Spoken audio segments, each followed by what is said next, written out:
right? So when I talk to our students who desperately want to be their authentic self, I always say, you shouldn't aspire just to be your authentic self. You should aspire to become the best version of your authentic self, because I think there's this expectation that I just want to be myself. I just want to be authentic. I was like, well, you have to raise the stakes. You have to be the best version of your authentic self. Hi, guys. Welcome to Response Able with Professor Nikki James. I mean, louder is better in my opinion. I think so. Because then we can yell. I feel like I have a fake loud voice. Because if I actually screamed right now, I would be super loud.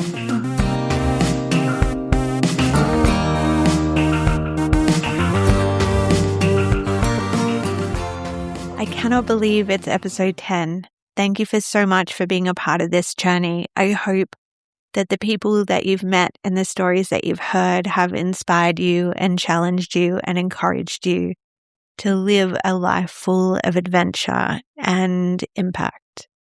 It makes all the sense in the world to me that I get to celebrate this first milestone with my good friend Loredana Padurean. Loredana is larger than life.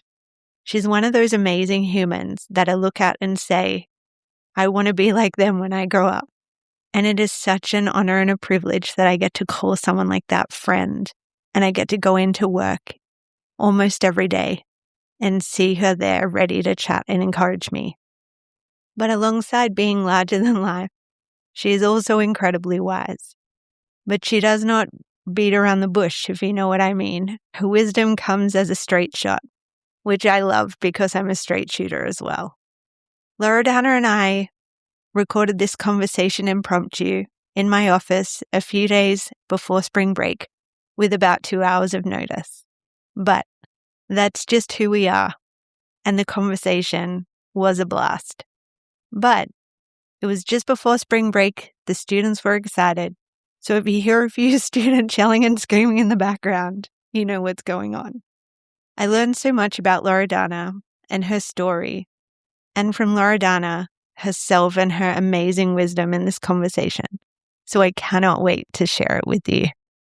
I mean, it's very weird having you introduce yourself to me because we know each other and we hang out a lot. But like for everybody else, it would be really great if you could quickly introduce yourself and who you are and what you do and anything else that comes to mind. Maybe. Hey, if we go there, let's go there. If you help me figure that out. I got it. My name is Loredana Padurean. I am of Romanian birth. I'm a professor of innovation and entrepreneurship at Northeastern University. And I'm extremely passionate about learning in very different ways. So when I first started to teach, they used to call me the unconventional professor, primarily because I looked different than what people expected a professor to look like. But I actually took that tagline and I made it more into my identity from a delivery and content perspective, and not just because I looked differently than whatever the stereotype of a professor looked like. And that was different because you were quite young, if I remember, or different in a different way? I actually wasn't that young, because before I became a professor, I had 19 different jobs and I accidentally became a professor. I think I'm more of an accidental professor than anything. So I became a professor at 32, 33. Mm-hmm. But I think it's because I dressed differently and I spoke very differently with audiences. I didn't have that, even you and I had at some point earlier in life a stereotypical professor, like usually a white old guy with funny hair who would come in class and put a bunch of files and papers on a table and recite whatever the lecture was. So I think because I was an accidental professor, I never intended to be one. I never followed that stereotype because I wasn't intentionally building a career path in this domain. So I think I became known to be unconventional because I just didn't act, look, or present myself in that traditional model.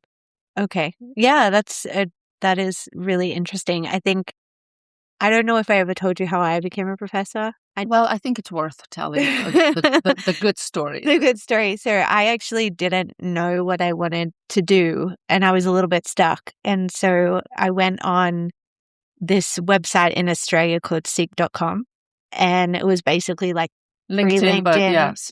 But and I literally didn't limit any of the jobs. And I read everything and just applied for anything that I felt was interesting.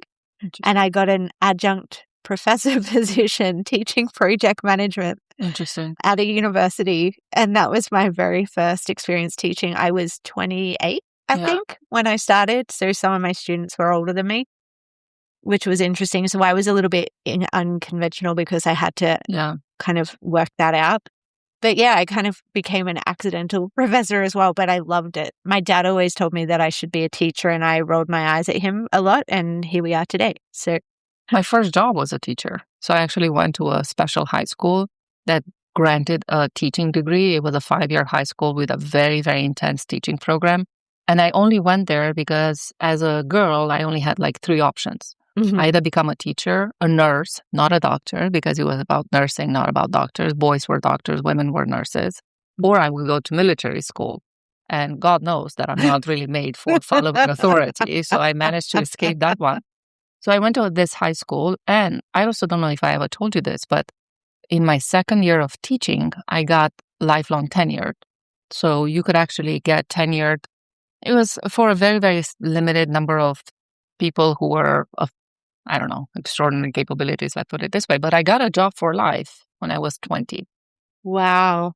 And this is one of the most career-wise telling moments of my life, because this is back in, so like I said, I was born in Romania, grew up in Romania. I only left the country when I was 27.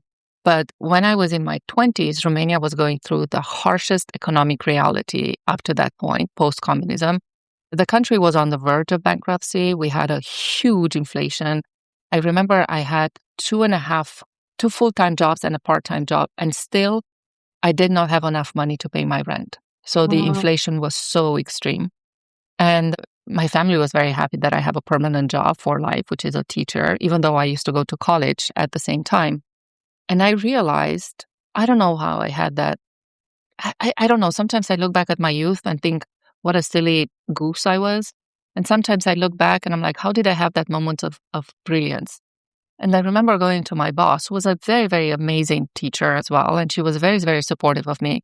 And I said, I want to quit because I want to do something else with my life. I don't know exactly what, but I feel like this is too comfortable. And if I have this job for life in this environment of extreme scarcity, it's going to be very tempting for me to get stuck in this. And I said, I want to resign. And she said to me, and I still remember the day, she took my hand and she said, I'm begging you not to resign. Because if you resign, you lose tenure. Just take a year off. Take a medical, take whatever, take a gap year. We'll hold your job because once you have tenure, they can't really fire you. Please come back. And I said to her, Nikki, how, I don't know, 2022, maybe I was at that point.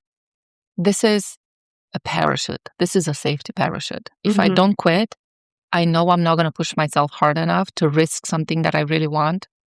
So I resigned. And I told my parents, and I think this is the 3rd time they tried to disown me, my mother especially. But I think we all have, and I'm sure you have as well, moments in life when you feel like that was the critical moment that changed one of the trajectories. Yeah.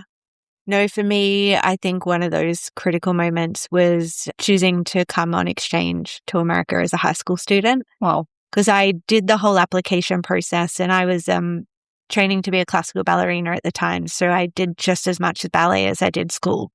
And I got Speaking into of unconventional paths, right? Unconventional paths. So I hadn't told my dance teacher, my ballet teacher, that I had applied for exchange.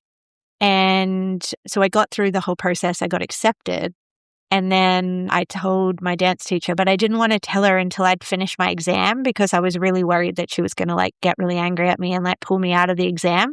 And you needed her permission to take the exam. And so I waited, I sat on it. And then after class one day, I had my mom come with me to tell my teacher. And she was super great about it. And I was like, whoa, so relieved. I made this up to be like a really big deal.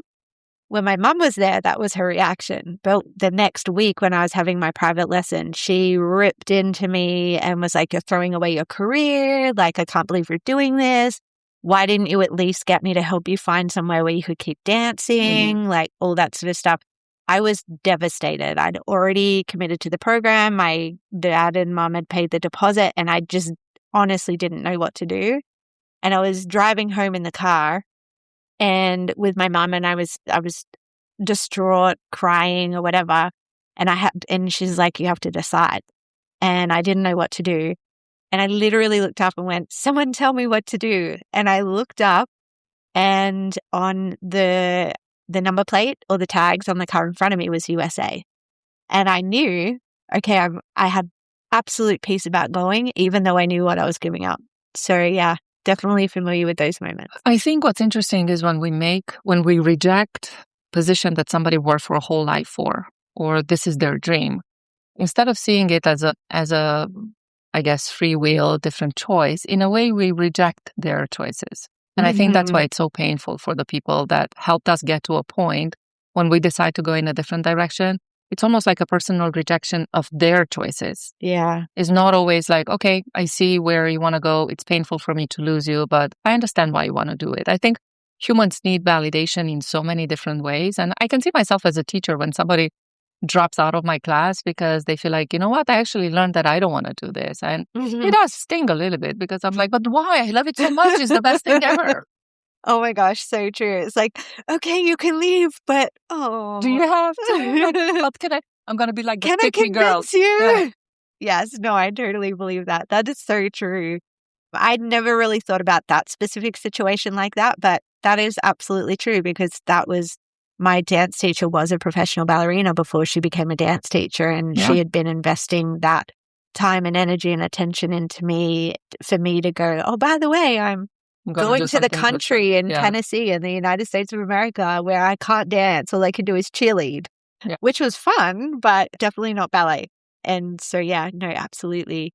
So I don't know, and I've never asked this question, but you kind of mentioned that you did like high school that also gave you a degree. Did you then do university after that? So and what did you study? I graduated with a degree.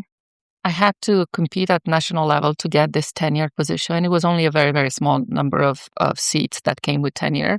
But because I was going through this exam at the same time, I didn't prepare well enough for my uni exam. So in Europe, we don't have GPAs like here that get you in a program. We actually have to go through an exam, which is a very separate exam. So I didn't have enough capacity to prep for. So I went to college a year later. But like I said, I worked all my life. I actually started working for money when I was 14. So I started to make my own money when I was 14. Very little money. It's not like big coins like today. And that was another very painful moment in my life because what I really wanted to do, I actually wanted to go to theater school, specifically film and cinema, not as an actress, but I wanted to be a movie director or at least a film director. When I was in high school, I actually created a theater troupe, and I wrote 2 plays and we played them, and we actually even went on, we had a parent who had a truck, and he would take us around various villages in the state.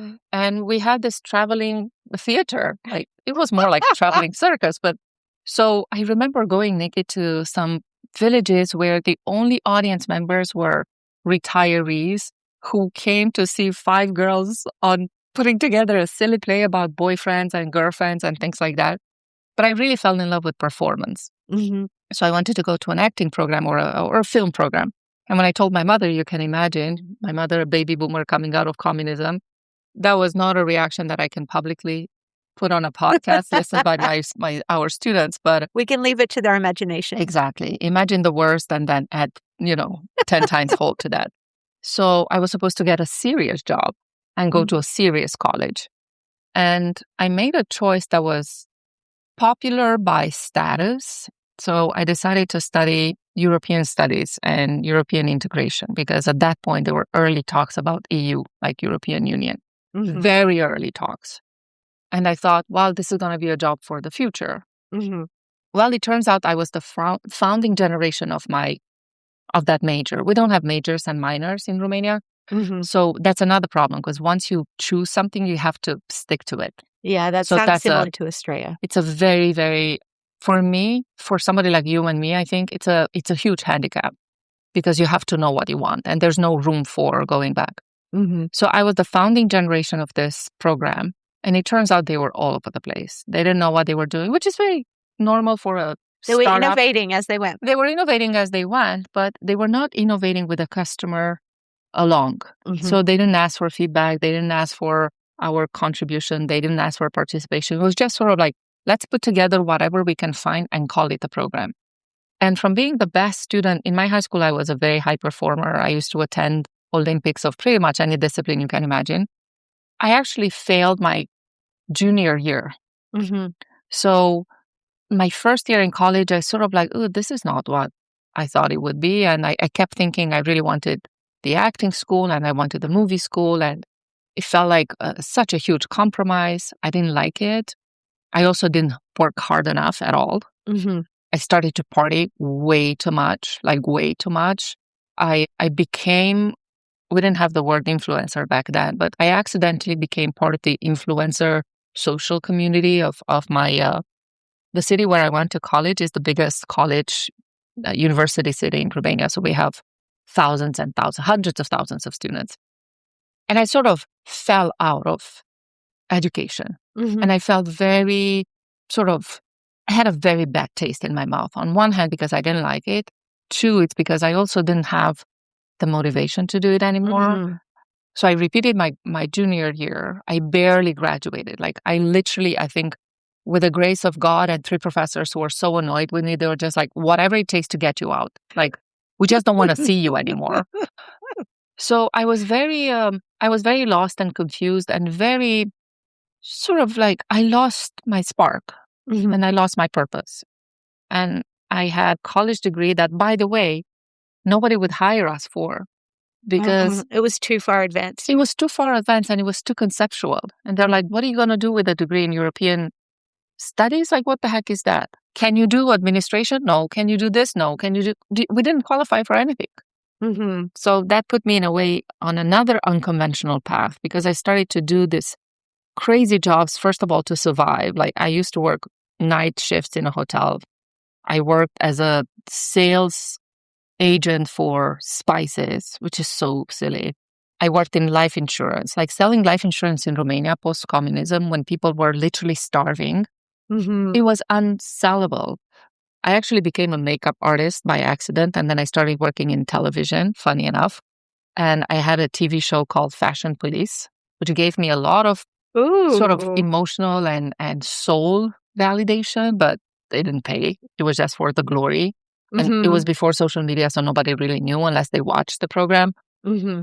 So I worked in construction. I was a dispatch for trucks. Name it, and I've probably done it. And then where was it that you think you got your spark back and things maybe? So they started to converge very late, but I started the company with my best friend. So I met my best friend when I was a kindergarten teacher because her son was my kid. And he was a very complicated child. He had huge emotional issues, and she and I became very close. And once I graduated from college and I was lost and confused and I didn't know what I wanted to do, she and I said, why don't we start a company together? Mm-hmm. Now, everybody today has a startup and it's very sexy to have a startup. When I was in my 20s, having a startup just meant that you couldn't get a serious job. Right. So it was sort of the stamp of being a loser. But we started the company together and we had a lot of fun. It was a fashion agency. Mm-hmm. And we did actually a lot of influencer events because once again, I was very popular in a specific social context. Mm-hmm. And we did fashion shows. We did a lot of promotions of clubs and bars and pubs and restaurants. And I mostly lived at night. Like our jobs were very much into the nightlife. But we didn't know how to charge. We didn't know, how do you charge for influencer services? Like once again, we were too ahead of the game. And her husband, my girlfriend's husband, said after 2 years, I was like, listen, I've been an investor, a silent investor in this company for 2 years. I didn't say anything. But at some point, you need to make money. Yeah. And she said Fair to me, point. yes, well, yeah. And at some point, she said to me, okay, we have to pivot. I think we can make money if we start a construction company. And I looked at her and I was like, what the hell do we know about construction? And she said, well, how hard can it be? I was like, I think it's harder than what we do. And I wasn't excited about joining a new industry.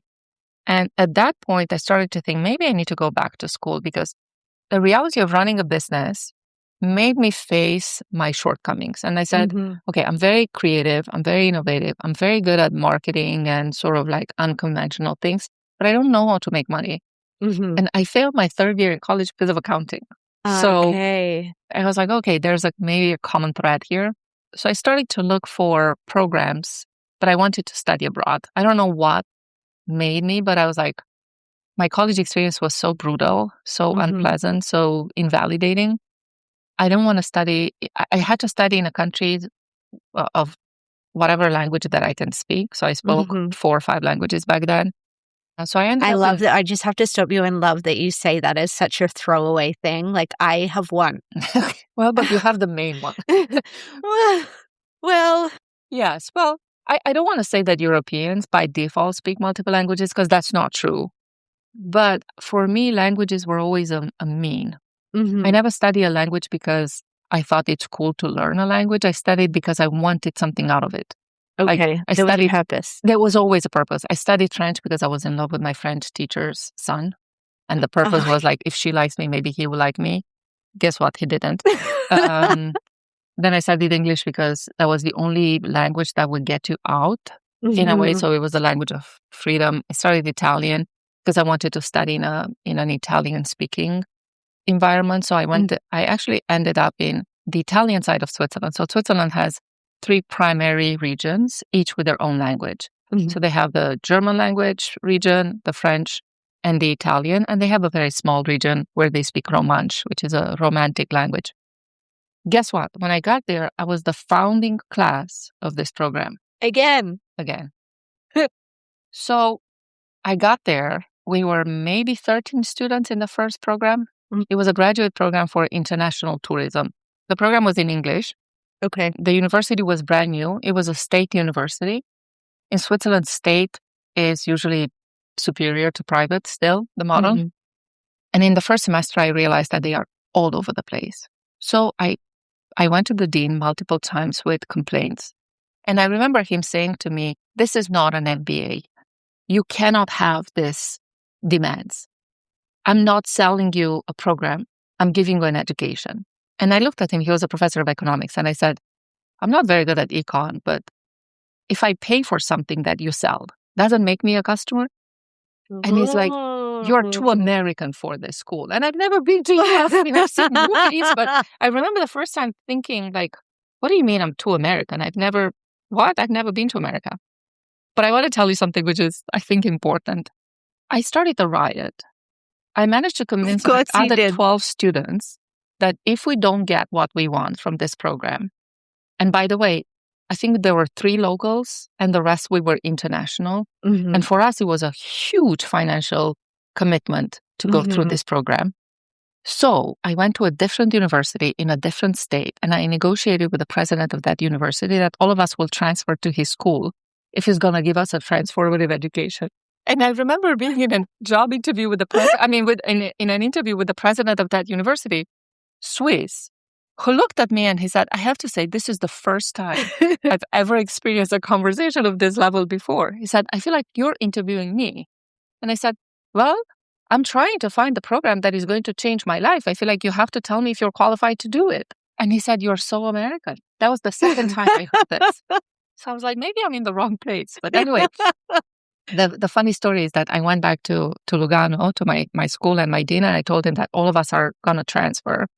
It was a huge scandal. He locked the door on us and he started yelling and throwing chalk at all of us. Locked you in? Locked us in, yes. Wow.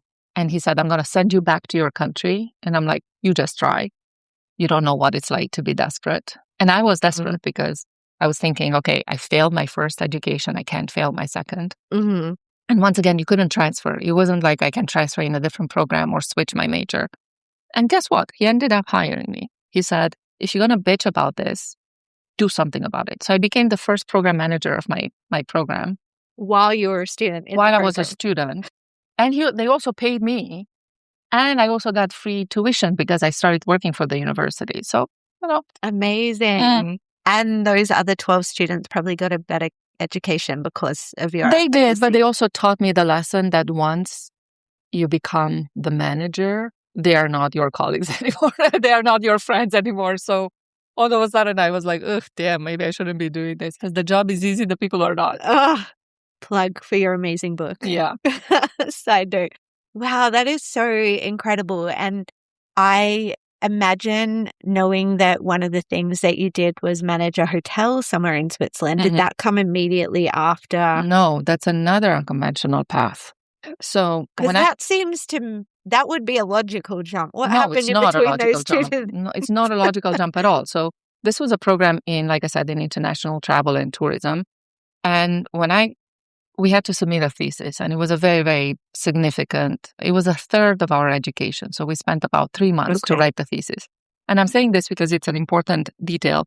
I got a, what is it, Summa or whatever the highest. Summa cum laude or something. I don't know. They don't have that in Australia, I think. So I got the highest grade for my thesis, and I think I was the first student who got a perfect 10, which compelled my dean to say, we're about to start a PhD program, and we don't have students yet. And it's a little bit of a catch-22 because we have to start the program, but we don't have a program because we first need a student. But if we have students without the program, so they were sort of looking for somebody who was crazy enough to do something new for the first time. And I was like, well, my first college, by the way, in high school, I was the first generation of my high school because it was post-communism. So by then I was a first generation of high school, college, and master's. Right. May as well add the PhD to that. But I told him, I said, I don't want to be a professor because once again, all my professors in this master's program were white men in their late 50s who would come and recite. And I remember we had a younger guy, Marco, Italian. And I thought maybe because he's younger, he's going to be different. And I kept raising my hand. I was always the student who sit in the front first. I'm the student that you and I hate, to be honest, because I'm so disruptive. No, we actually love in the best way. I love the disruptive way, student. Yes, exactly, in the best way. And I asked Marco at some point, I don't know, so many questions because he was teaching about the history of international tourism. And he said to me, Loredana, stop asking questions. What do you think my job is, to answer your questions?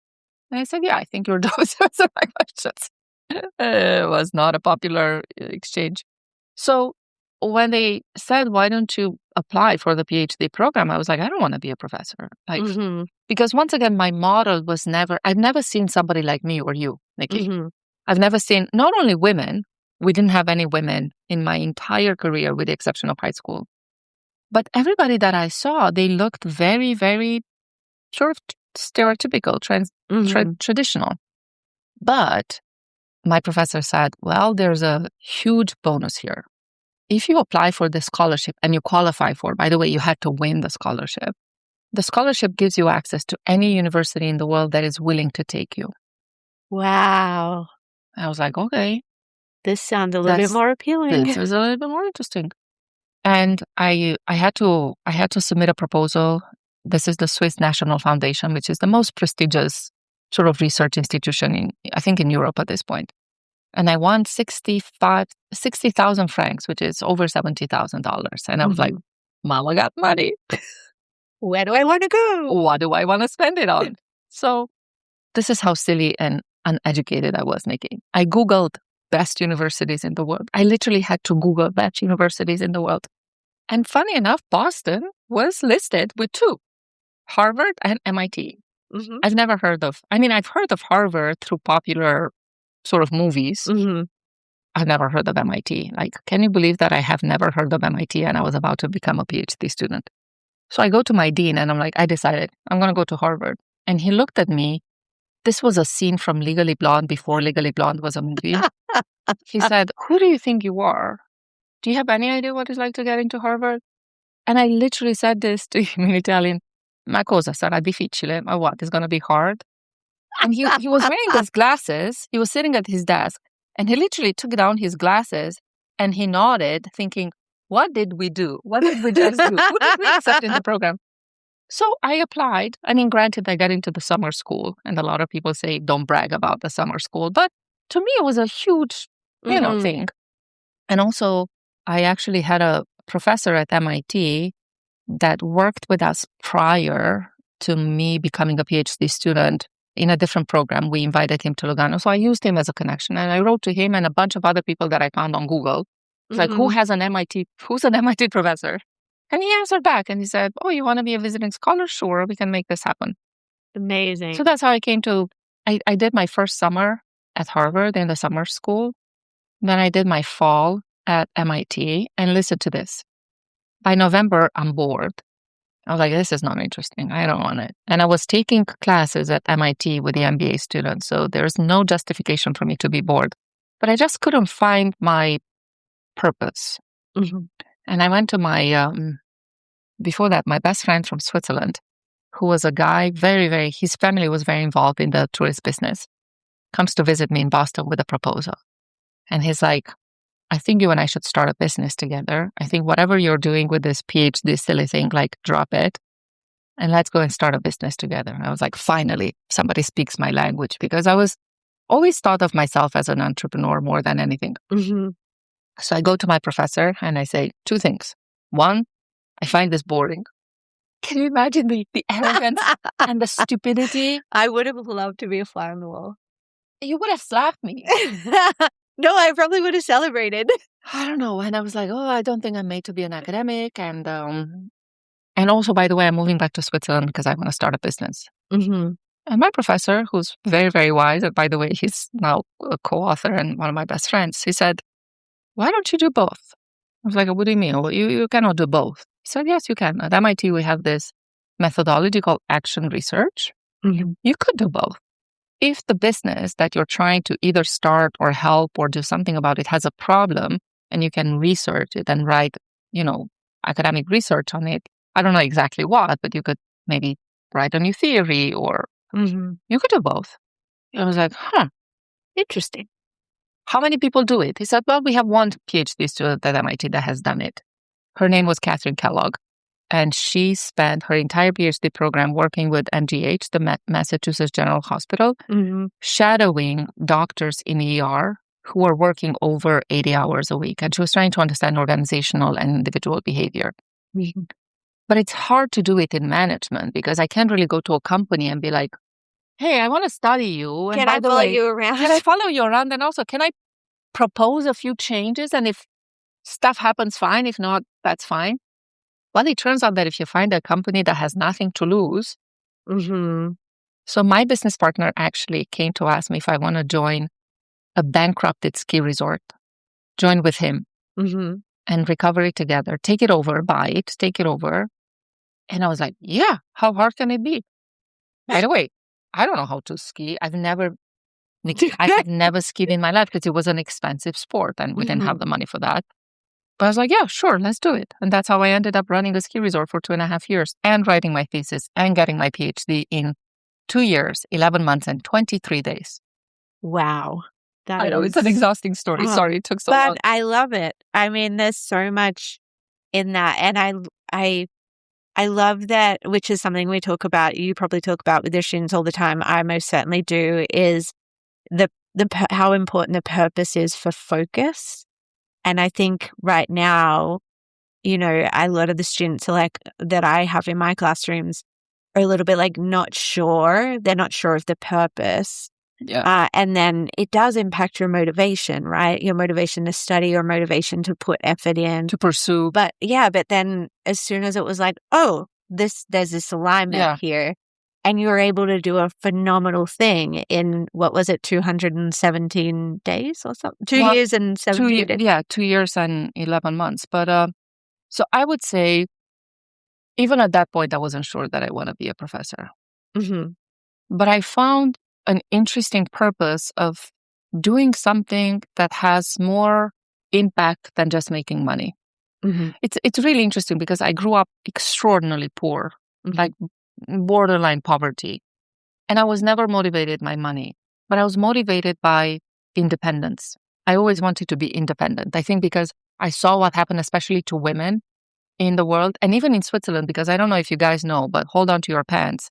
Women got the right to vote in Switzerland in 1992. What? That's 10 years after I was born. Yes. So wow. Actually, because Switzerland is a federation, different states have different rules, but the last state which by the way was Appenzeller, very famous for a specific type of cheese, actually got the right to vote. Women got the right to vote in 1992. Wow. So I think without realizing, I sort of noticed that as a woman, I have to fight harder for independence, and I need to find it in whatever way I can find it. So the reason why I'm saying even at that point, I wasn't sure that I want to be an academic, because I had always that sort of longing for acting, for performing. And I wasn't exactly sure how I'm going to do that. And then during my second year of my PhD, I think I came to MIT to present a paper or something like that, because my advisor was from Switzerland, but also my second advisor was my MIT professor. And I remember walking in a classroom. It was macroeconomics, which in itself is not a very sexy subject, right? No, definitely not. And there was a professor who was, when I walked in, who was standing on the desk, the teacher's desk, and he was throwing chalk at the students, and the students were throwing chalk back at him, and they were talking about balancing central banks with inflation, and he was singing in Spanish, and he was talking about Venezuela going bankrupted because he was Venezuelan. And I looked at him and I was like, what the heck is this? And I was fascinated because it was the first time when I saw somebody so different, but somebody who was a little bit more like me, or I was more like them, because I don't want to. His name is Roberto Rigobon. He's a very famous professor of macroeconomics at Sloan. And I went to him after and I said, Roberto, I'm having a moment here. Like, what was that? Because I feel like I was always exposed to a very specific type of teachers, and you are not that. And I feel like I'm also a little bit unconventional, but I could never find my place. And the next thing that Roberto said changed the course of my life. He said, Loredana, you can be as unconventional as you want as long as you're excellent. Wow. So in a way, Nikki, he validated my identity without diminishing, without saying, if you want to be a professor, you have to be this way. But he also raised the standards. Right? So when I talk to our students who desperately want to be their authentic self, I always say, you shouldn't aspire just to be your authentic self. You should aspire to become the best version of your authentic self, because not you, because you're exceptional in any ways, but my authentic self, sometimes it's a little bit bitchy. Sometimes it's a little bit hangry, when I'm You're being hungry too and kind angry. to me. Well, but I think there's this expectation that I just want to be myself. I just want to be authentic. I was like, well, you have to raise the stakes. You have to be the best version of your authentic self, because otherwise, Right. Yeah, that's so true, because we all have, we all have the good days and the bad days, right? And there is a version of authentic self that is almost like the shadow version of us. Yeah. And then there's the high performing, like, best version, service of the world version of ourselves. And so, yeah, that makes a whole lot of sense. Like, you can't just be yourself. You have to be that best version that you can bring to the world. And especially if you have an unconventional trait, whatever that is, right? Because we are all unconventional in one way or another. What does it mean? You're just not exactly the stereotype of whatever the society expects from you. And I think a lot of our students are like that, because we tend to attract students who, love experience a lot and they love experiential learning. That's not enough. You have to be both, right? Because if you're looking at everybody in our lives, popular or in our personal lives, that is successful, is not successful because they fit in a box. They are successful because they never believed that the box existed to start with. Yeah. Right? So I've never met a famous consultant, because there's no such thing as a famous consultant, right? I mean, with some exceptions of professors who sort of... Right. But I've met a lot of famous entrepreneurs, a lot of famous authors, a lot of famous artists, a lot of famous, social leaders. So, but it comes with a very high cost. Yeah. And it comes with a cost of going against the flow, if you want to use just jargon. But I learned, I don't know how exactly I learned it, where I learned in this life, but Gabor Mate actually articulated this very well, even before I knew that I have this conflict. He says, in life, you have two choices. You can choose to be what society wants you to be and pay the price with yourself, or you can be who you want to be and pay the price with the society. Primarily, he was talking about people who tend to be a little bit unconventional. Mm-hmm. And I think very early on, I realized actually I would rather live with the cost of dealing with a society than, like you said before, affecting my purpose. And I don't really know what my purpose is because I don't think, I mean, maybe you found your purpose earlier in life, but it took me, I think I was in my 40s when I finally figured out what's my purpose per se. Mm-hmm. And when I became a professor, so I moved to Boston in January 1st, 2011, and I joined Brandeis University. Mm-hmm. And I think because Roberto Rigobon, in a way gave me the freedom. I don't know, he didn't give me the freedom, but he sort of like, he said, if you want to be whoever you want to be that. I was that, Mm-hmm. but I wasn't a match with the culture of Brandeis. Mm-hmm. And I remember teaching in an MBA program along with their full-time professor, 10-year professor, who, by the way, was a PhD from MIT. And he was like, on paper, he was like very, very, blue blood.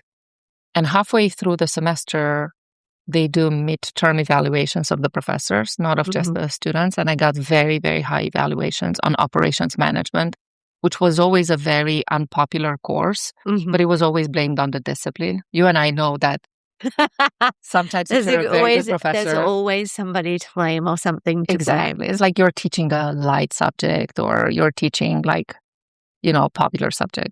And I remember the associate dean, I'm not going to name names, but she's still there, calling me in her office and asking me if I'm bribing my students. Wow. Because they've never met somebody so popular in an unpopular discipline. And I was actually the same age as my students because it was an MBA. Maybe the average age was 28, 30, and I was maybe 31 at that point. And I was so hurt because in a way I felt like when I had the conversation with Roberto and he sort of validated my identity and I was finally myself, my first professional experience was like, nope, yourself is too, we don't want that. And actually, believe it or not, I resigned after a semester. Wow. I resigned because I really thought it was affecting my identity. And these are not popular choices. And I've made a lot of unpopular choices in my life. And I remember somebody telling me that this is a suicide move. Because then I moved to a very, very small college in Newton. It's not even in ranking. But I had such a cool vibe with them in the interview. And they were like, what do you want to do? We'll do whatever it takes for you to join us and do that. And sometimes the unpopular choices are not popular with a society, but they can be very popular with yourself. And if that gives me purpose, I was actually very, very good.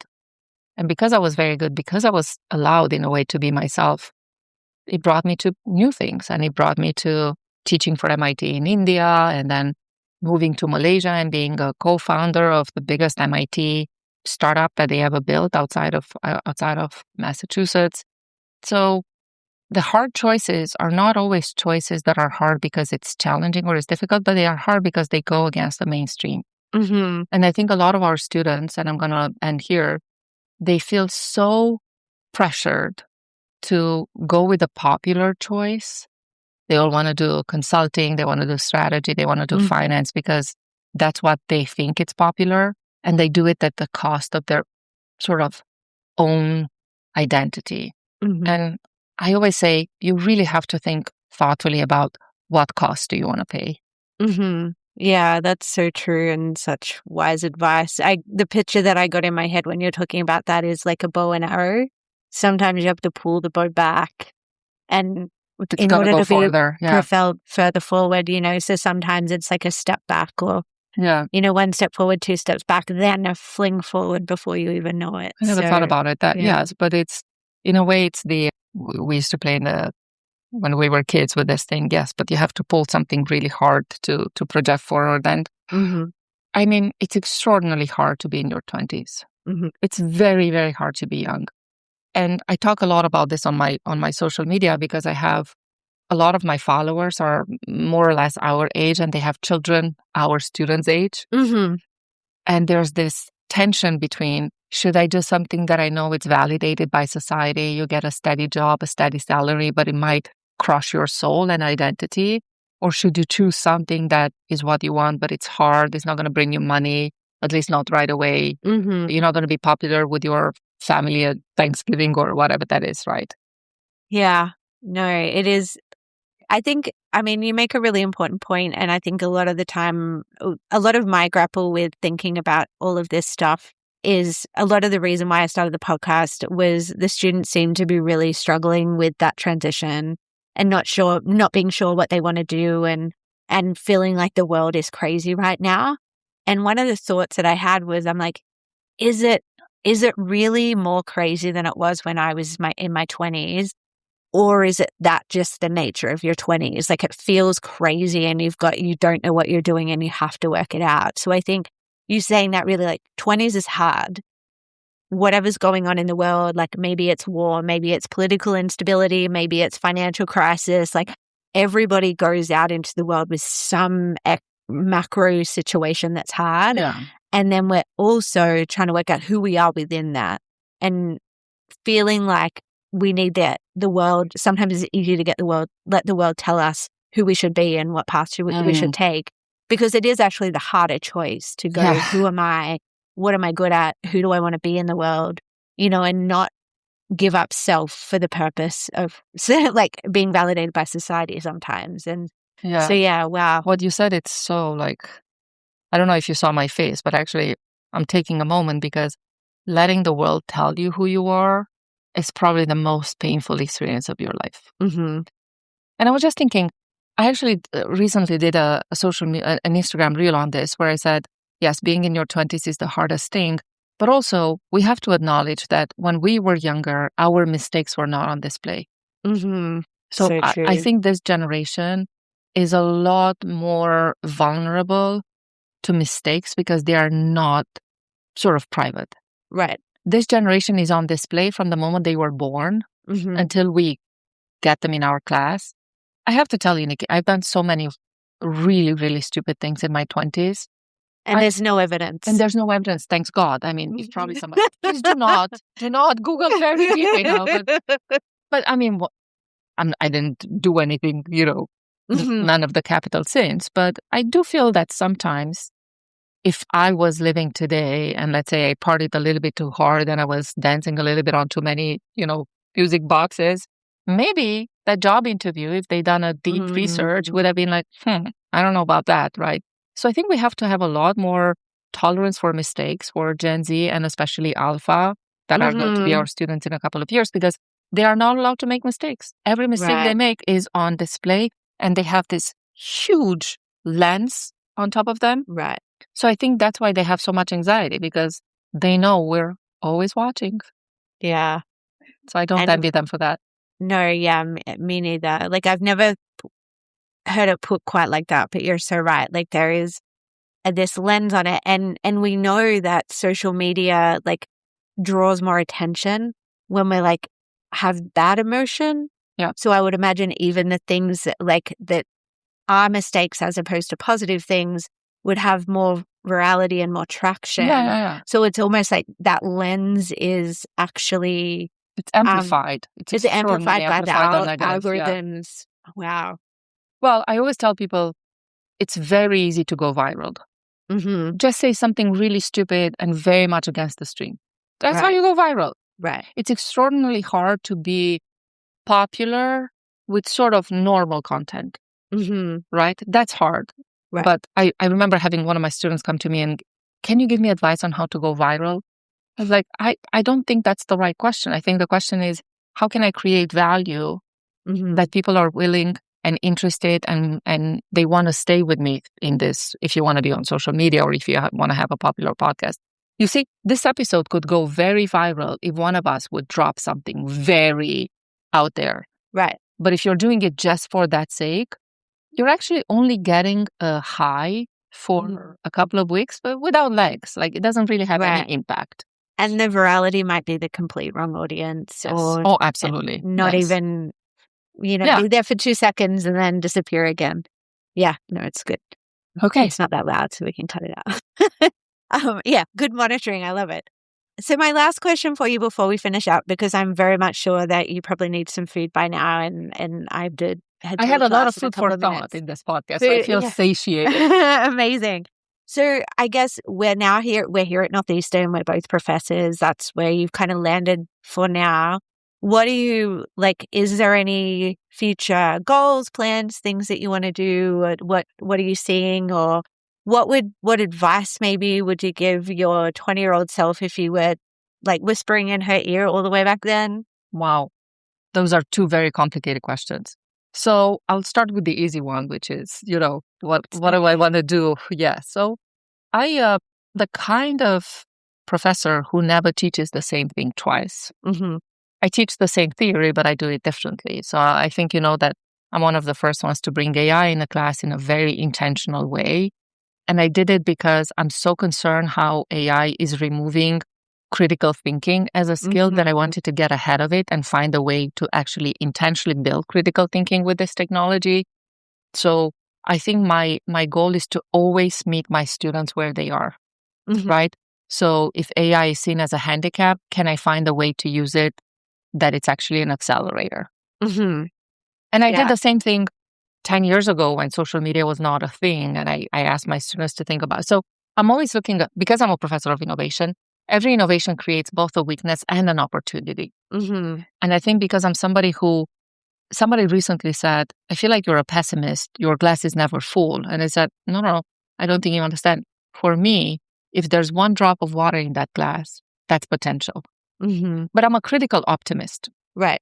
So I can look at AI today, which I think it's both the biggest opportunity, but also is the biggest threat that we have. So that's what I want to do at Northeastern. I want to find ways to meet my students where they are or where they will be in the immediate future. What advice I would give to my 20-year-old self? I mean, I don't know. On one hand, I got here because she was so willing to pay the price of being herself and making hard choices. And I'm very, very proud of her. I'm actually more proud of my 20-year-old self than I am of my 50-year-old self, because it's a lot easier to be 50 than to be in your 20s, assuming that you have health and, you have a job that you like. What I wish for her and what I wish for my students, and this happens every single day when I have students in my office, I wish she had a little bit more confidence. But confidence comes from competence. And at this age, you're not competent in anything. So it's a natural tension. And I also wish that she had more sort of, not even confidence in herself, but trust that if you work hard, you're going to do it. But once again, I lived in such a unstable environment. You were talking about, today it's unstable. I think all environments are the same. It's just that the display is different. And then my final thought would be this, because we started with acting and performing. A year ago, I gave a talk, and in the audience was a friend of mine who's a very big deal media celebrity. And she and I talked about the fact that I wanted to be an actress or, in the movies or something. And this is the first time she actually said in one of my programs. It's interesting. My friends never see me professionally. They only see me personally. And I do a lot of public talks and, I'm a public speaker. And at the end of the talk, my friend came to me, and once again, she's a big deal media celebrity. And she came to me and she said, do you realize that you're actually exactly what you wanted to be in your 20s? Wow. So what do you mean by that? He said, you're a performer. You might not have the title of actress, but the way you teach is so theatrical, is so dramatic, it's so performative in the best sense.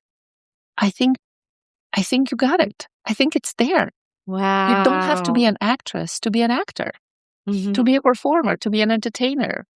And Nikki, that was probably the most recent moment in my life when I felt like the sky opened up and I found my purpose. Wow. Because I don't think I would have actually loved to be an actor, because you have to always play somebody else's role. Whereas being a professor, you are 100% yourself. Right. But you're always in acting way. And I think you and I have this thing in common, that we care so much about the audience and we put in so much energy and so much passion, and we respond to the audience. And I think the best professors have to be actors in a way or another, performers. Wow. I love that. That is the absolute full circle, perfect way to end it. Oh my gosh, this has been so fun. I'm going to put it out there. This is probably going to be the first of many. Yay. If you'll come back. But thank you so much. So much wisdom in there. Thank And you. I cannot wait to hear how people learn and grow from this conversation. I hope so too. And once again, it's hard because you care. If you don't care, it's easy. Yeah. Thank you, everybody. All right. Amen. Amazing, right? Loredana, thank you so much for being a blessing to my life. Thank you for being open and sharing so candidly about your story and your journey and your struggles. And also thank you for paving the way for me. You being a professor and being yourself, your authentic self in this gives me permission to do the same as I follow a few steps behind you. And thank you for inspiring our students each and every day. And I hope they learn a little bit more from your story through this conversation.